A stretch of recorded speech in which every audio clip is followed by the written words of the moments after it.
The Hope Diamond. It's a beautiful blue stone that holds an intriguing mystery behind its origins and history. Yet the events surrounding the diamond make people wonder if the legends about it are true. What is this diamond's story? And did it actually come with a curse?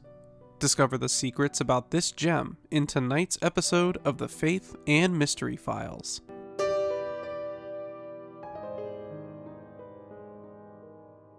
What is the Hope Diamond, and where did its story begin? The Hope Diamond is a large, deep blue diamond with approximately 45.52 carats. The unique stone has a length of 25.60 millimeters or 1 inch, a width of 21.78 millimeters or about 2.18 centimeters, and a depth of 12 millimeters or almost half an inch. It's said to give off a beautiful and unique red glow or sparkle. The diamond, currently owned and displayed at the Smithsonian Institution, is set as the central stone in a white gold necklace, and is surrounded by 16 small, crystal-like diamonds.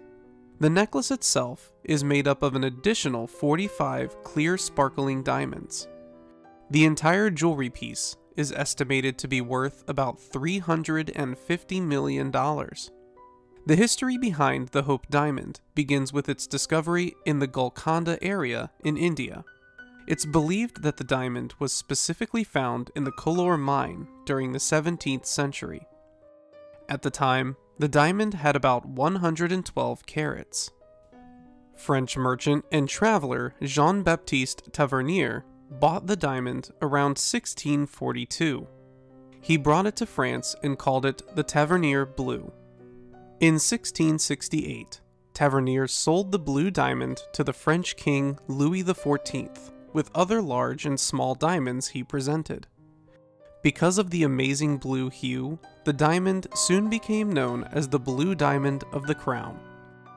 Approximately 5 years later, the king had the gem reshaped by the court jeweler, Pierre. This is where the diamond lost 45 carats and became a 67 1/8 carat stone. Pierre then set the stone in white gold, along with a neck ribbon. This was done so that the stone could be worn on special ceremonial occasions. It was during this time that the stone was again renamed Bleu de France, or French Blue.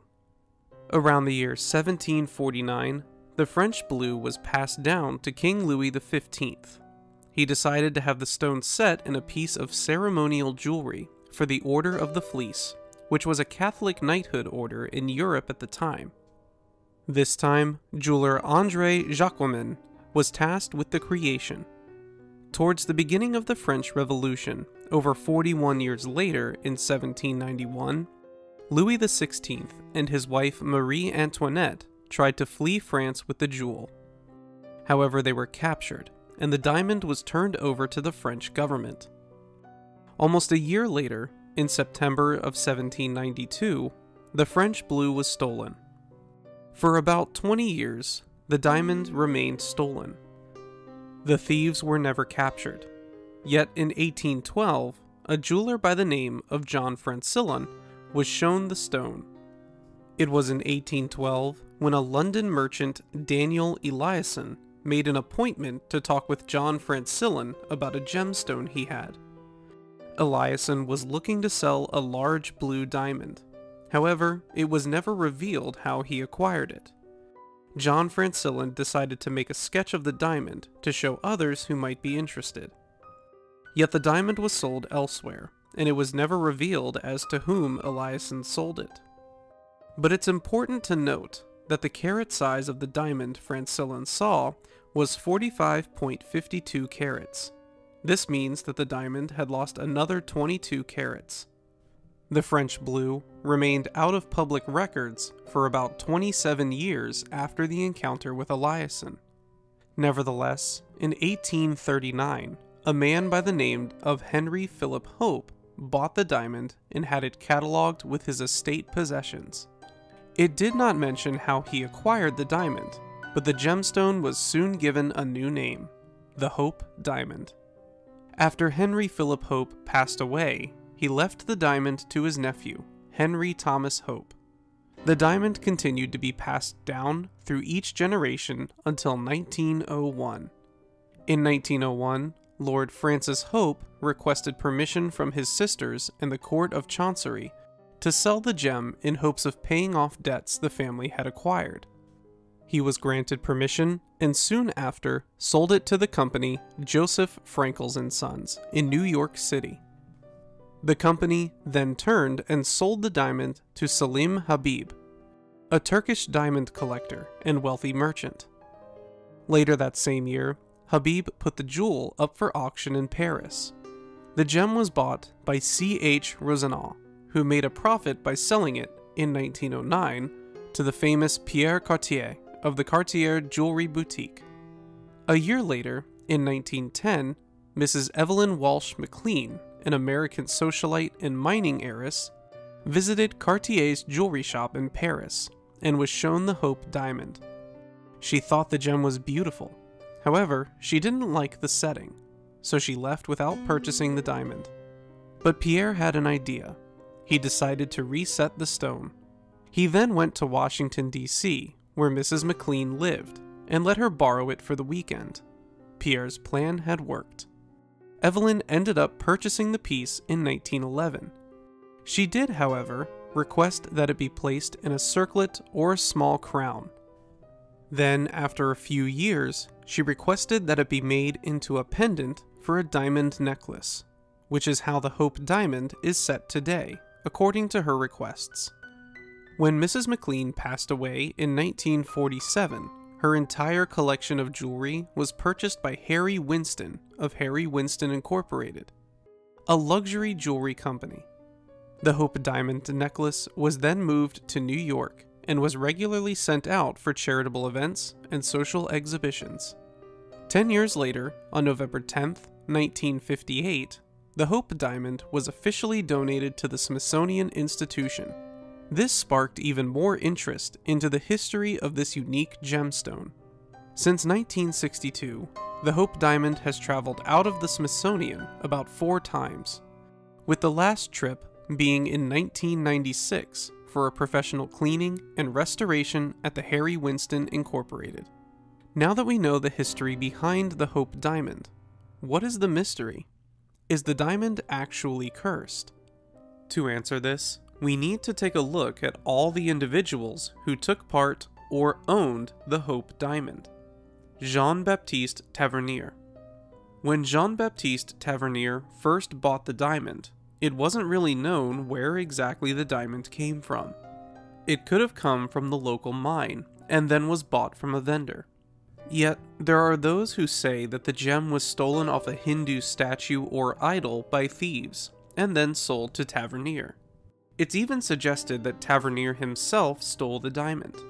Later, after selling the diamond to Louis XIV, it is stated that Tavernier didn't have as much success as he previously had in exchanging and bartering gemstones. As he was traveling to buy more stones while passing through Russia, he unexpectedly died, leaving no one to know the specific whereabouts of where the stone was purchased. King Louis XIV. Soon after receiving the Hope diamond, Louis XIV began the first of several wars with the Spanish Netherlands and England. His son and grandson also passed away before he did. Louis XVI ended up dying from gangrene in his feet, showing that the rest of his years after purchasing the diamond had mostly consisted of turmoil. Nicolas Fouquet. It is stated that Nicolas Fouquet, whom many believe was the real man in the Iron Mask, was the superintendent of finance in France during the time of King Louis XV. At one point, he was bestowed with the honor of wearing the Hope diamond.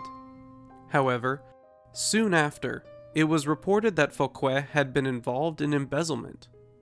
Louis XV was not pleased, and Fouquet was sentenced to life in prison. Louis XVI and Marie Antoinette.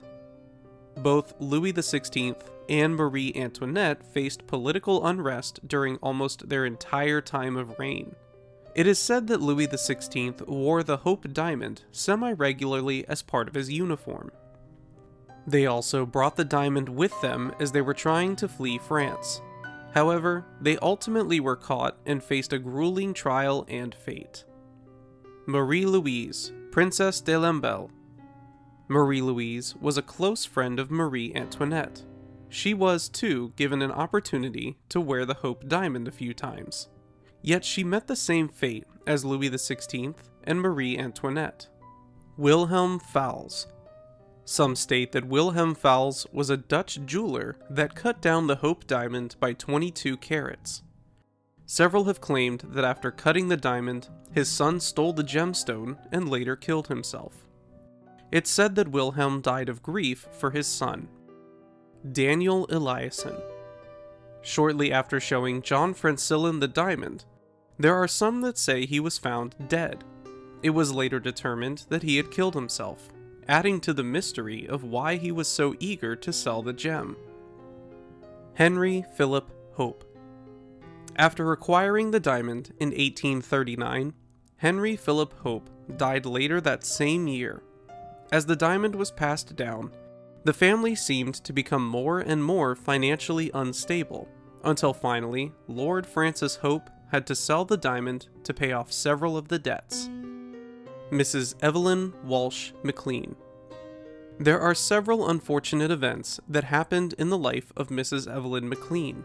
Many of the incidences occurred after she purchased the diamond, which is why some suggest that it points to the diamond being cursed. Yet Evelyn wasn't worried about the curse, and to be sure, just in case, she had the stone blessed. She even had her dog wear the jewel on its collar to shock others and to show that she didn't believe in the curse.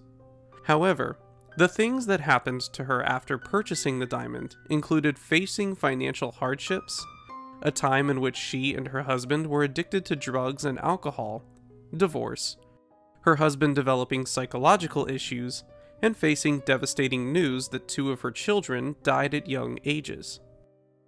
James Todd. A postman by the name of James G. Todd was in charge of delivering the Hope diamond to the Smithsonian. The diamond had been sent by mail and was insured. After it arrived at the post office in D.C., James Todd brought it to the museum and had the opportunity to deliver it by hand directly to the Secretary of the Smithsonian Institution, Leonard Carmichael. Nothing happened to the attendees of the special ceremony held that day, except for James Todd. Within a year after delivering the diamond, Todd was in 2 different car accidents, where he suffered a head wound in one accident and a crushed leg in the other. During that year, his dog tragically passed away after a leash incident. His wife passed away from a sudden heart attack, and his home in Maryland received severe fire damage. When asked if he believed that the diamond had anything to do with his misfortunes, he said that he didn't believe that any curse had caused those problems. Instead, he looked on the bright side and stated that he was thankful that all of his children were playing outside during the time the fire engulfed part of his home. Is the Hope diamond cursed? It's strange that almost every single owner of the diamond has had something mysterious happen to them. Yet, were these incidences all a coincidence, or something more? What do you think? Thank you so much for watching this episode of the Faith and Mystery Files. We wanted to provide an update to the channel. You can find more in-depth stories every 2 weeks on Monday. And if you would like to check out the sources that we use in each video, you can find links to those in the description box. If you'd like to listen to more intriguing true stories, be sure to check out our previous episodes. And thank you all for liking, commenting, and also subscribing to the channel. It really means a lot to us. Thank you again, and may God bless you.